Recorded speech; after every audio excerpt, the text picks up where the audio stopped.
And we are still free to a certain extent, but we have to exercise that freedom if we want to maintain that freedom. This is the land of the free. Supposed to be. Wrong one. Here we go.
America, land of the free, right to life and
and you will see that America is still the land of the free.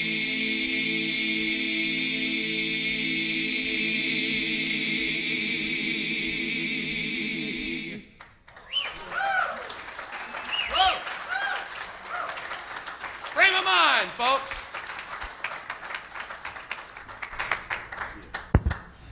Thank you, Dave. A great opening, folks, for a morning of freedom, starting with America, the land of the free. Well, our next speaker is a gentleman who has worked on America restoring its roots of freedom. He's been involved in the constitutional revival movement, the tax honesty movement, the freedom movement for over 40 years. That's a lot, folks. And just to give a comparison, I've been at this for only 17 years and well, maybe 20 years. But this guy got a lot of experience over us, and one of my mottos always has been to learn from the wisdom of those that came before us. In other words, why go reinvent the wheel when other people have done things, they've had successes, they've made mistakes, and you can hopefully take it to a new level. And I don't think this gentleman even realizes that indirectly, a lot of what he's done has been responsible for Freedom Law School being where it is at and doing what we're doing today. Because it is because of people like him that we can take this freedom movement to a whole new level of success and activism that we haven't had before. So please help me give a warm hand of welcome to the founder and fiduciary of Save-A-Patriot Fellowship, Mr. John Kotmair.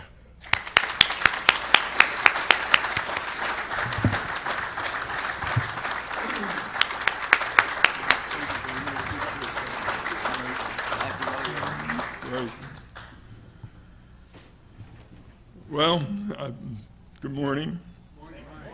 Appreciate your attendance. You have to excuse me. I've had glaucoma, and I got to put up with these lights this morning. But any which way, I really didn't come here to lecture to you or to teach you. You're getting all you need to know. I mean, there's only so much you can say about the law that is written. I've come here to ask your assistance, and that's what my presentation is going to be, asking your assistance. But before I get into asking this, I want to tell you a few things to let you know through the experiences of my life. I can't cover them all because of the time constraints. But to give you an idea why I'm asking you for this assistance. So I'll give you a few of these experiences. But before I do that, whenever I come to these things and I have to lecture with my peers, it's always brings to mind the story of the Baptist and the Presbyterian preacher walking down the street.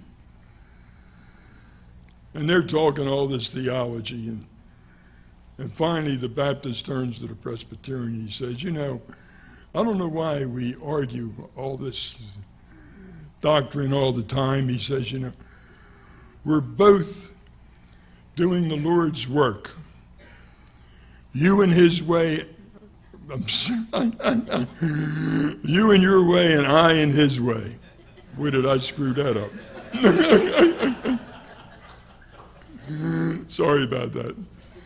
So, Steve, don't take any offense. But, I got to give you some background because of the experiences that I've had through my life have brought me to where I am today and why I'm asking you. But before we do that, I wrote this book when our radio network went off the air. I had to do something. I was I was beside myself. My wife couldn't live with me. So I hibernated and wrote this book. And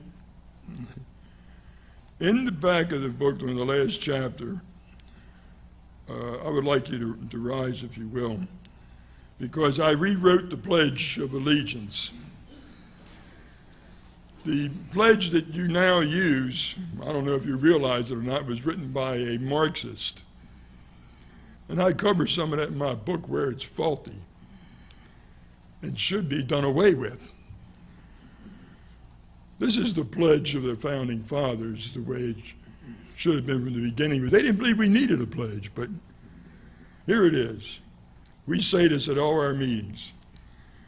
I pledge allegiance to the Constitution of the American States United and to the republic which it created, implementing God's governmental plan for man and asking his blessings for its observance, which will provide liberty and justice for all. Thank you. Now that's the pledge that we should be using, because there's a lot of bad stuff in the pledge we have now. The states are not indivisible. If they were indivisible, we wouldn't be free. You say, there is nothing in the Constitution that says we have to stay, any state has to stay in the Union. It's not there. The founders wouldn't have it there, because that goes against states' rights. And the pledge that he wrote back in the late 1800s knew that. They knew that. They knew these things. So they were building on federalism. And federalism, I'm not supposed to lecture, but anyway, federalism was started by Alexander Hamilton.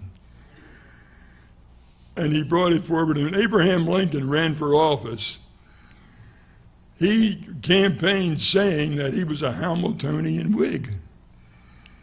And every president since Abraham Lincoln has been a Federalist, not states' rights. And if you read Jefferson and study Jefferson, it's like Jefferson said, the government closest to the people is what we want, because that's when you're free. Federalism reverses that.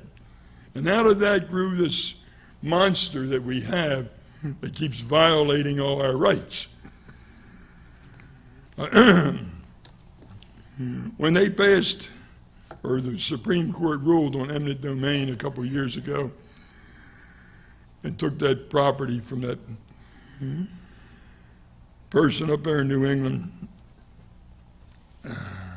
for private use, I got so upset I wrote this little booklet. Do courts have lawmaking powers? It's only about 30-some-odd pages. And I sent it to Larry Beecraft, who I've been a friend for 30 years. And Larry and I argue a lot. And I usually send him what I write. And he has very good word for it, except he had a good word for this. He keeps telling me that I have to be more like Edwin Vieira and write these great, great volumes with all kinds of documentation and bibliography. I keep telling him, Larry, I write to the people. We want the people, not the professors. But anyway, in here I describe the power of the federal government and the courts and what they have. And I would recommend anybody who's read this little booklet. Larry says it's the best thing he ever read. Tommy Cryer loves it. Is Tommy here? But he loves it too. And it's good reading to give you a basic understanding of what I'm talking about federalism. What I'm here to ask you to do is going to involve what we call Liberty Works Radio Network. This is a full kit. And we'll talk about that after I give you some of these examples. I was born in Baltimore, Maryland in 1934. The same year as Roosevelt's New Deal. We grew up together. I in one way and it in the other. I've seen over the years how my country has changed living it. I remember growing up and people not needing permits to build houses. Can you imagine that? How in the world?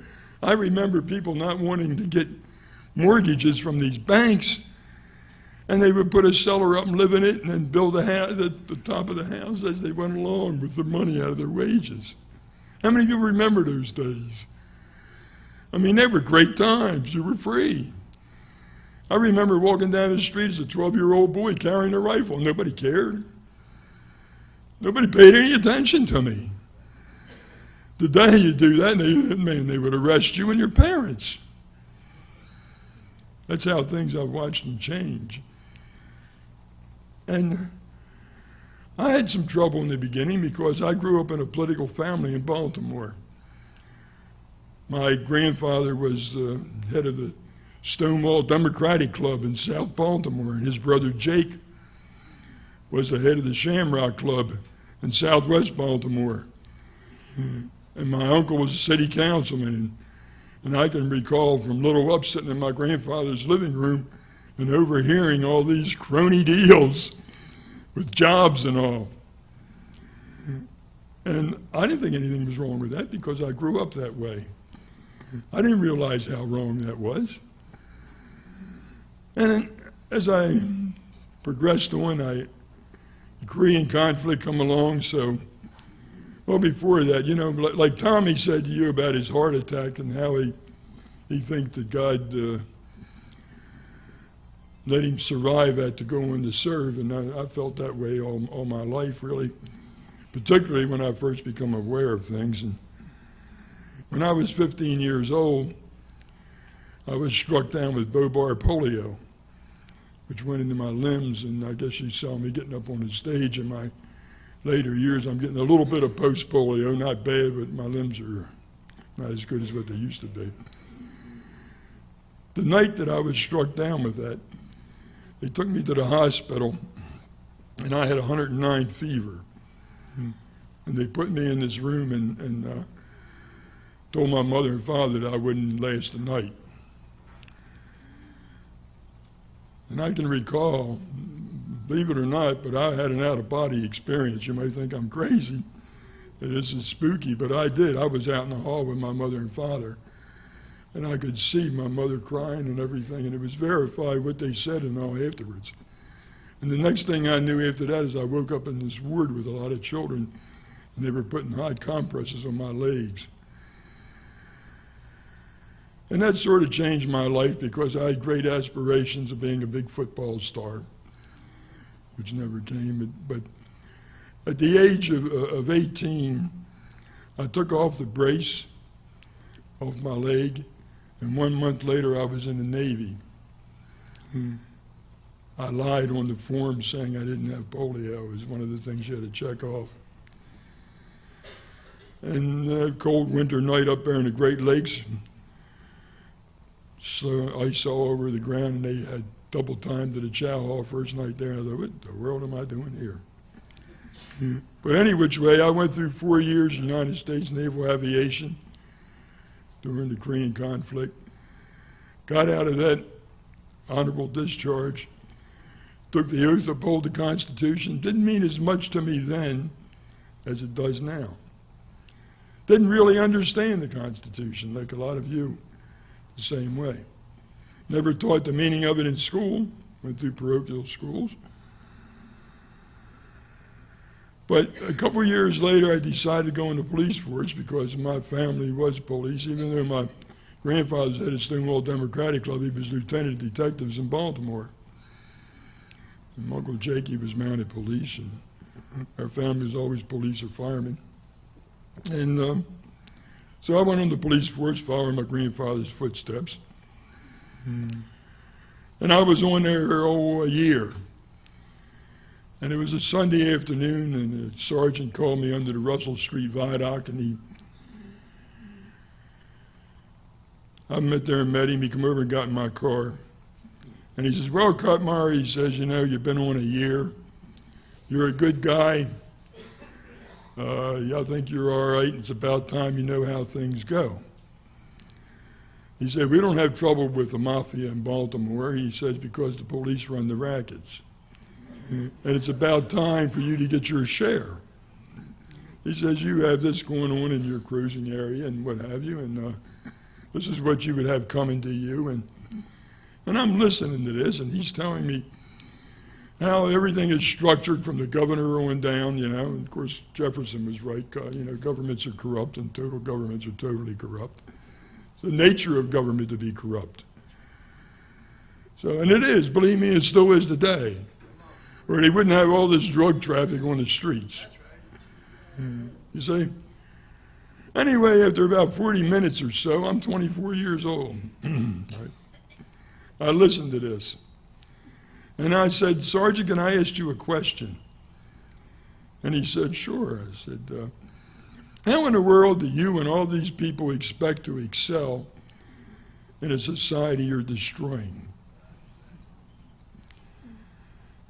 And he looked at me and he says, you're a nut. And he got in the car and drove off. And from that day on, I was a nut. Of course, word goes through there. But there was about 5 of us nuts and 3 out of 300 police in the district. I had a turbulent time in the police force for a while. I can't go into all of it. It's long stories, and they even threatened my life. The sergeant told me if I hadn't have been a Kotmair, they would have probably killed me. My family got all upset, you know, because I was different. They even punished me and put me down a place called Fort Smallwood for 2 years. It was 27 miles or 20 miles south of Baltimore, 1 mile square park that Baltimore had on the bay. I'm down there painting by numbers. So, you know, whistleblowers, I couldn't even be a whistleblower because everywhere you looked, they were all involved. The media didn't want to hear it. That's what surprised me. I couldn't get over that. 24 years old, and I find out that the media doesn't care. They don't want to hear that. I didn't realize how deep that was at that time, at that age. So any which way, I'm still in the police force in 1963, and we had the Bay and Pigs invasion. And when the word came out that they let those Cubans on that beach down there, and they issued the ammunition for their weapons when they left the ship, and when they went to load the weapons, it didn't fit. It was the wrong ammunition. After being in the Navy for 4 years, I knew, hey, this is not right. Something's wrong here, and my life hasn't been the same ever since. That's when I started finding out things that's, you know, what we know today. Of course, in 1968, I received a little paper. I used to get it. It was a monthly, I believe, called the Washington Observer, and it was full of stories like the Free Press would be today, or the New American. And it had a little story in there about a man by the name of A.J. Porth. And A.J. Porth, I don't know how many people, anybody, how many in here know A.J. Porth? 1 or 2? A.J. Porth is the father of this movement that you're involved in. Is that right, Daniel? A.J. Porth was the one who said that he couldn't fill out a tax return without violating his Fifth Amendment rights. You know, we weren't into the law then. We just knew the Fifth Amendment couldn't be, you couldn't, nobody can be forced to sign anything under perjury and incriminate yourself. And he wouldn't do it. He caused a big stir. He was a building contractor in Wichita, Kansas. And we know what they did to him? A judge ordered him to be interned in a mental institution and told him, this is a federal judge, and told him that he wouldn't be released until he recanted and stopped talking about violating your Fifth Amendment rights on a tax return. And when I read this story, the hair went up on the back of my neck. entree, what they called the tax rebellion at the time, because we thought we were tax rebels. We thought the 16th Amendment changed the Constitution. We thought that the law required us to pay the tax. And it was a great feeling. I felt better as a rebel than I did as a tax scholar. It was more exciting, you see. So, anyway, as time went on, you know, I wasn't satisfied with just not paying taxes. And of course, in 66, I left the police force. I just couldn't stay there in good conscience anymore. I felt like a hypocrite, not being able to do anything about what was going on and not really wanting to participate. The most I could do is if they ordered me to take and violate somebody's property rights or something, I'd refuse, and then they'd go into somebody else if they found one who would do it. And that wasn't hard to do. Very few of us would refuse. And I became a subcontractor, carpenter subcontractor, and then a home builder. And I operated what was called Free State Home Builders in Baltimore area. Well, I wasn't satisfied with just not paying taxes. I had about 40 employees building houses, and I wrote the IRS a letter, and I told them I wasn't going to be collecting their tax form anymore. If they want to collect the payroll tax, they can do it themselves. They never answered that. I often wondered over the years, quite a while, why they didn't answer that. But anyway, not being satisfied just to participate, I said, well, we got a lecture. We got to spread the word. We need a rebellion. We got to go back to, we got to dispel these commies. So I started lecturing to anybody who would lecture. Would have me lecture, rather. One time the Women's Club of Westminster asked me to lecture them, and I got the biggest kick. There was a retired colonel who must have been close to 80 at the time, and all during my lecture, he was sleeping. So finally, when it was over, the applause woke him up, and he stood up and says, "If you don't like the United States of America, get the hell out." I thought, I like that old guy. But anyway, I was drawing a lot of attention, and I tried to make it light. I made up Kotmair reserve notes to pay the IRS with and sent it to them, and I would tell people at these lectures, you know, you got to make people laugh and make it seem like there's no problem at all. And of course, I didn't know what was going to come. In those days, we'd say, well, what will happen? Well, let's do it and see. And we weren't having that many people come. You know, John Sasser, a friend of mine in Baltimore, we would lecture in his living room a lot and get about 12, 15 people in there to hear what we had to say. And one time, after everybody left, John and I was having coffee at his table in his dining room, and he says to me, he says, well, we're not getting too far with this. We need more people. I said, I realize that. So he says, well, if we really want to expand, you know what's going to happen. I said, yeah, I know.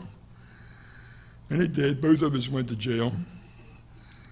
But anyway, what we did was we announced and published and challenged the Internal Revenue District Director and the U.S. Attorney to show us where we could fill out a tax return without violating our Fifth Amendment right. And WBAL-TV caught on to it, and they offered airtime. And we accepted, and the U.S. Attorney and the District Director wouldn't respond. They wouldn't come on the air with us. Oh, about a month later, I'm in the house working at my desk, and I heard a rap at the door. Nancy goes to the door, and she says, John, there's two men here in suits. So I She says, I think they're insurance salesmen. So I went to the door, and they flashed their badges, we're Special Agents Earp and Reed. And they said, we're here to read you your rights. I said, well, I really appreciate that because I do have a lot of rights, and I'm glad you're going to come along and we're going to agree on these things. And they didn't think I was funny or charming, and they read me my rights, and I said, okay. And I said, now let me tell you something. They said, well, I said, why don't you guys get an honest job and stop being flunkies for Rockefeller?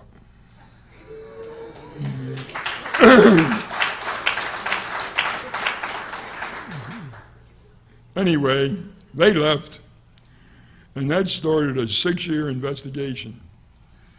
Boy, I thought I was sharp, though, because what I did was I got a bank account way far from my house without a Social Security number.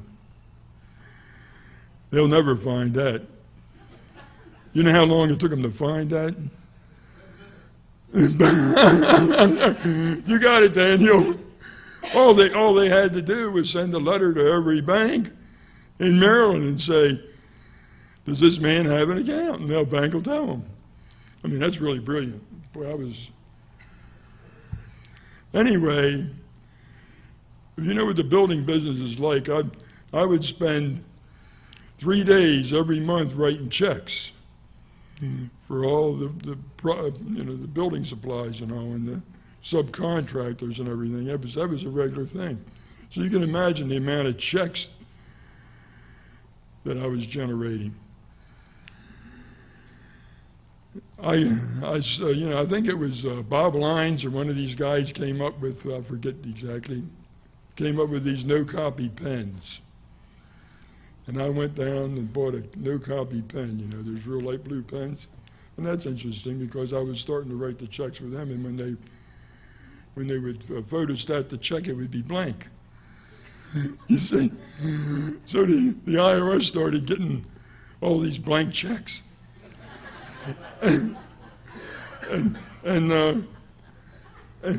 Anyway, I'm probably getting too much detail into these stories. Because when I finally came, they finally indicted me, which was 1981. This is 76 to 81 is when I was indicted. And I was going to go to trial, and they had it figured out where the trial would end on April the 15th. And the judge even said, wouldn't that be a proper day for this trial to end in court? And I thought, but this judge, him and I weren't new to one another. His name was James Miller. And I was fighting. In fact, I was the first man to use a 7609 intervention. That was in 1976. And I'm fighting all these third-party checks for my subcontractors and my suppliers and all. Every time they would send the summons out, I would write a letter of intervention. Of course, it's changed now, but that's all you had to do is write a letter of intervention, and then it had to go to court. And James Miller had one of these cases. It was for my electrician, A&J Electric. And I asked him for permission to file a brief, a memorandum, and he gave me it and said I could bring it the day of the hearing. Well, in that memorandum, I put in there about the Bershaber and the Stanton versus Baltic Mining and Pollock case and all these cases, and I laid it right out where there's no liability.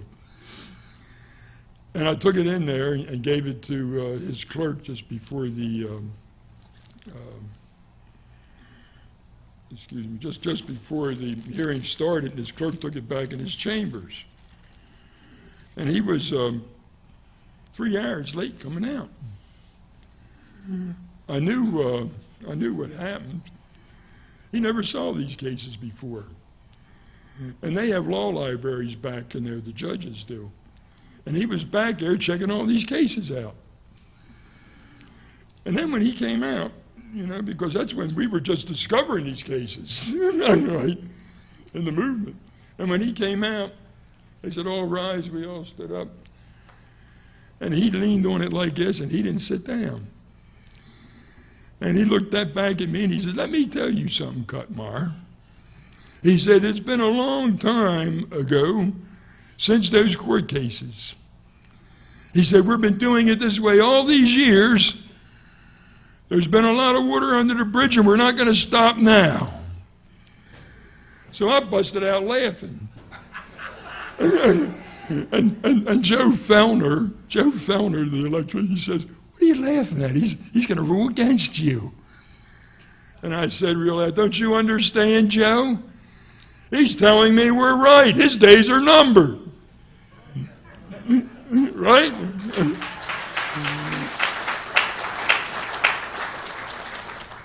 Any which way, he presided, the same judge presided at my trial. Now, mind you, they charged me with 2 years, 75 and 76, failure to file, 2 misdemeanors.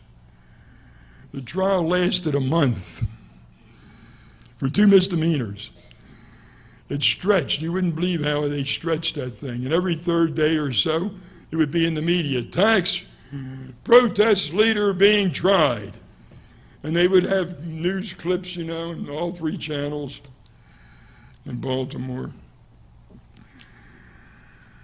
Finally, the trial was over, just about. The day the jury was to go out and deliberate, a man came up to me and he says, just before that, he came up to me and he says, Mr. Kotmair, I said, yes, sir. He says, I have evidence that your jury is rigged against you. So I talked to Arthur Trinakis, his sleeve, the lawyer from Atlanta, who was an ex-IRS attorney, really, and he was defending me. And I said, Arthur, listen to this. You tell him. He told Arthur, and Arthur told the U.S. attorney, and the U.S. attorney said, oh, crap. This is after a month of trial, right? So we all wind up back in the judge's chambers with the stenographer. Arthur, myself, the U.S. attorney, the stenographer, and the judge, and the man who came in and said, I have evidence. My conscience wouldn't let me stay away. They put the man under oath. And he testified under oath that a month before my trial started, that this woman, who was a jury foreman, came into his place of business bragging about how she was going to make sure I was going to get convicted. Arthur moved for a mistrial, and the judge denied the motion. Arthur moved for permission to investigate the jury, and the judge denied that motion and ordered that we were never to investigate the jury and the trials to go on. We went out back into the courtroom, and Arthur says, man, I never seen anything like that. I said, Arthur, you know how much money they're spending on this trial? What do you expect? You expect they're going to capitulate and say, you can go home, John Kotmair, and the media is going to get egg on his face? The government's going to get egg on his face? Of course not. What do you think? I'm going to jail. I told you that when we first started. I was resigned to that fact. I told my wife in 1964, there's going to come a time when I'll probably have to go to jail. But that's not a bad sign, because that's a sign that I'm starting to get to them. Okay?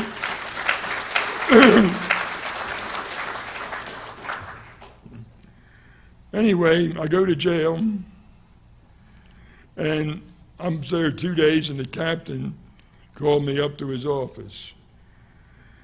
And he says, look, Kotmair, he says, I know all about you. I know your record. I know you're a political prisoner. Right out. And he says, my secretary's getting out in 2 months, I think he said. Would you care to be my secretary? I said, well, Captain, I appreciate the offer. I said, but being an ex-police officer, if that gets out and I'm your secretary, I think that would be considered a snitch or something, and I don't think my life would be too pleasant here. And he said, well, I'll respect that. Thanks anyway. Well, a couple of days after that, I got called over to the rec shop for the person who headed up recreation. His name was a black fellow from Georgia. and his name was Charlie Hudson. His brother is one of the members of our fellowship all these years. He lives in California. But Charlie went over there, and he closed and locked the door, and he says, "I'm not going to let you out until you tell me everything you know." And Charlie set up a program where I lectured to the inmates. We had a captive audience.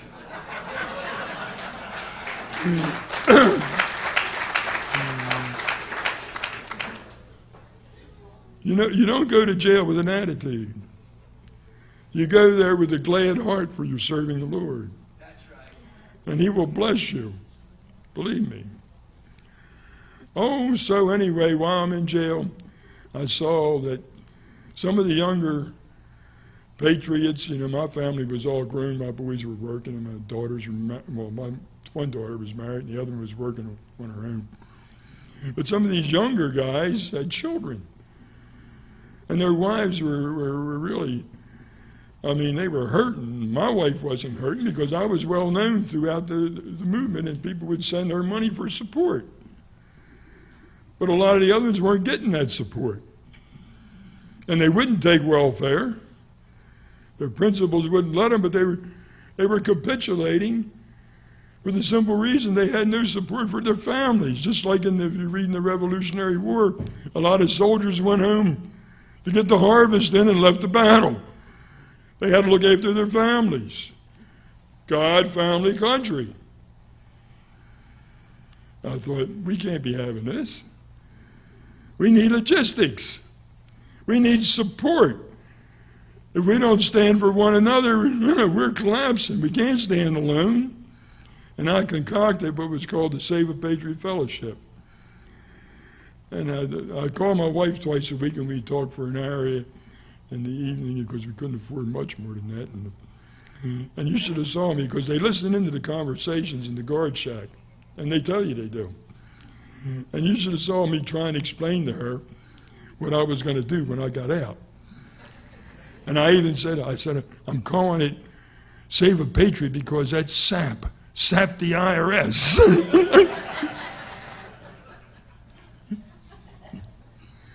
So Glenn Getz was a patriot from Georgia, Macon, Georgia, and Glenn and I were fairly close while we were, there was about 6 of us incarcerated down there in Montgomery, Alabama. And I didn't tell anybody but Glenn what I planned on doing. And Glenn looked at me kind of funny, and he went up to his barracks. It was different barracks. And a couple days later, he come back, he says, "Man, that's great." He says, "I've been thinking about it. Couldn't think about anything else. That's what we need." So when I got out, I accumulated 180 days as if on parole. That means good time. I had to serve them as if on parole because it was over what I was allowed by law, good time and camp time. So I had to report into the parole officer in Baltimore when I got out, and I reported into him. And he says, "Well, look, Kotmair, no, it's 32 days. I'm sorry. It's 180 days you earned, and I was over that 32 days. He says, "Look, Kotmair," he says, 32 days, we're not going to set up any kind of a program where you got to report in or anything. He said, "Just for those days, don't get in the newspapers or on the TV or radio." I said, "Okay." I said, "I want to get reacquainted with my wife anyway." So I started out the door, and he says, wait a minute. He says, "What about this $10,000 fine?" You see, when the judge sentenced me, Miller, when he sentenced me, he gave me the full sentence, a year for each count, what he could give me by law, and a $10,000 fine, $5,000 for each count. And he said he wished he could give me more. And I told him, I said, "Well, that's fine, because when I come out, I'm going to be 10 times worse." And you know, while I was in there, I'd write him letters. And I would say, "You know I'm right, because I know you know I'm right." And I would reflect back on what he said in the court. And I know I was getting to him because he would answer me.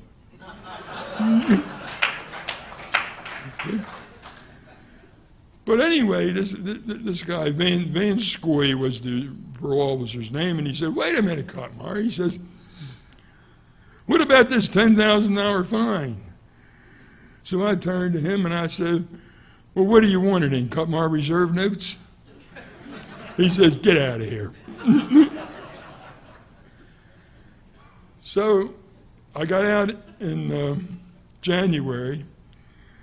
32 days later in February, I put out a mailing, because I had a mailing list from people all over the country, because Nancy and I traveled the country lecturing,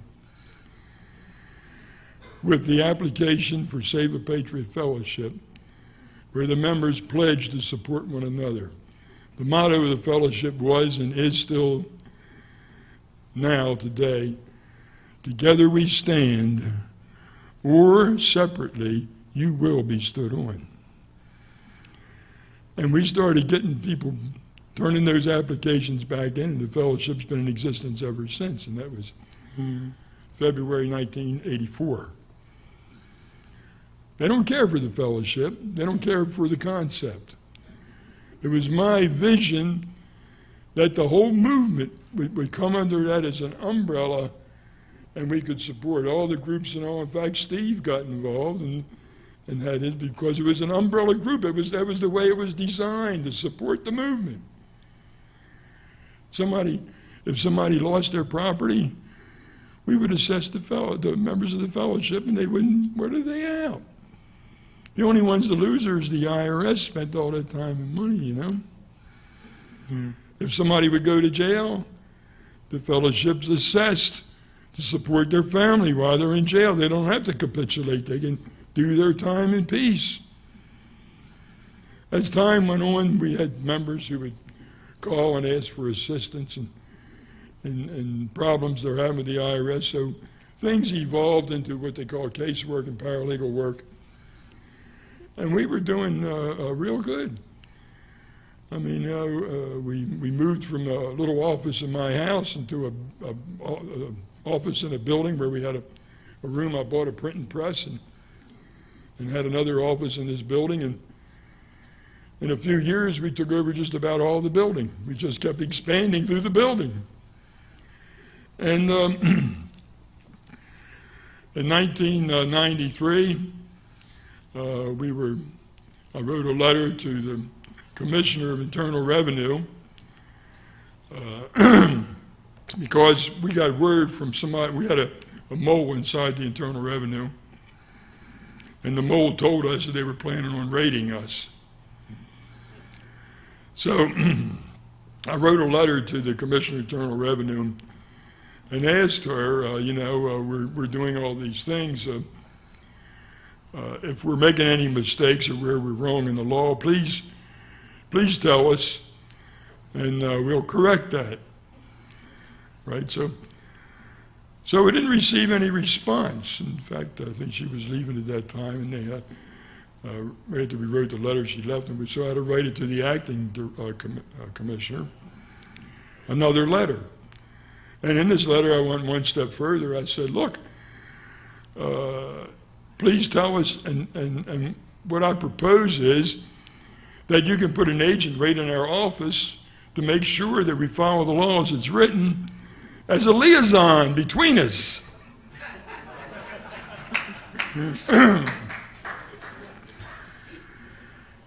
So anyway, about a month and a half later, I get a letter from the Chief Counsel, IRS.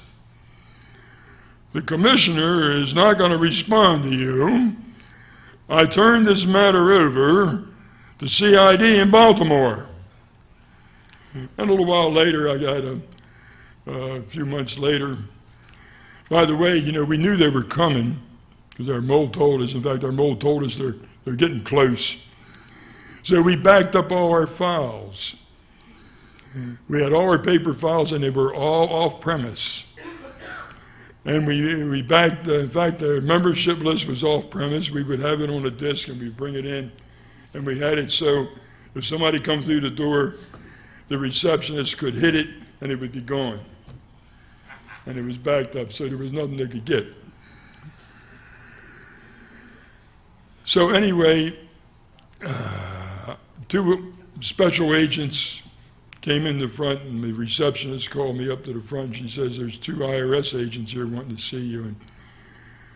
And they gave me a subpoena to a federal grand jury in Sioux Falls, South Dakota. And I thought, what the world is this? Right?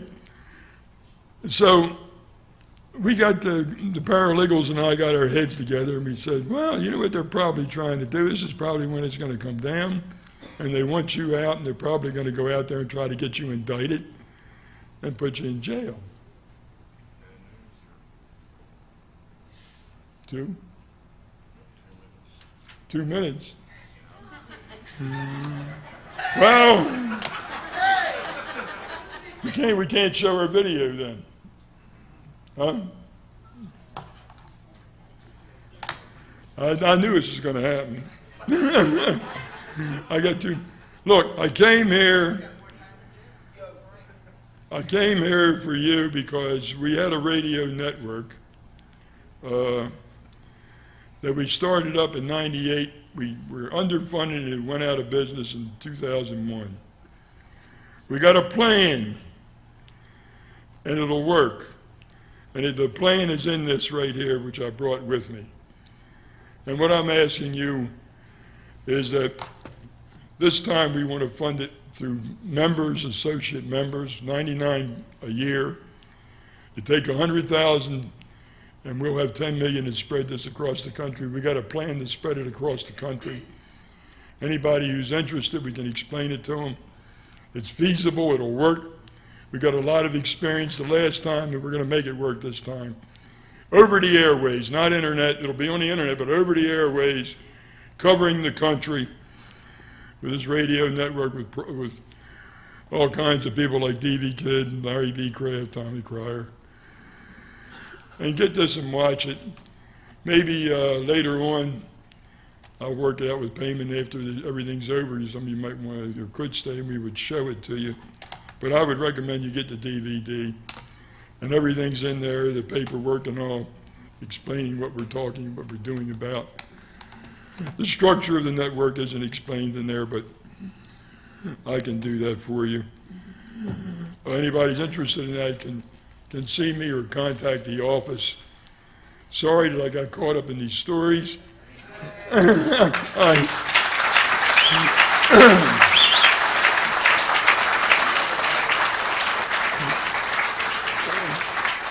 I was hoping to show this because, Tommy's the master of ceremonies all through it. And I've gotten to know and really have admired Tommy.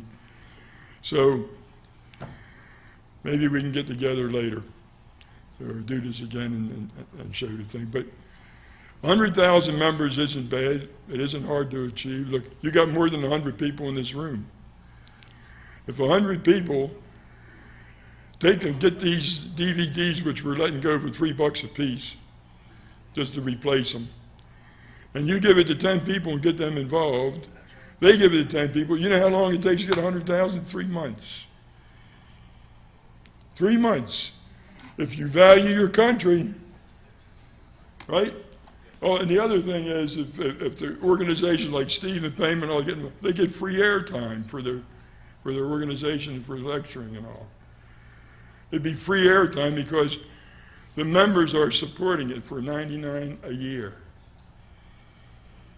Think it over. You spend that much on Sunday dinner. Take your family out.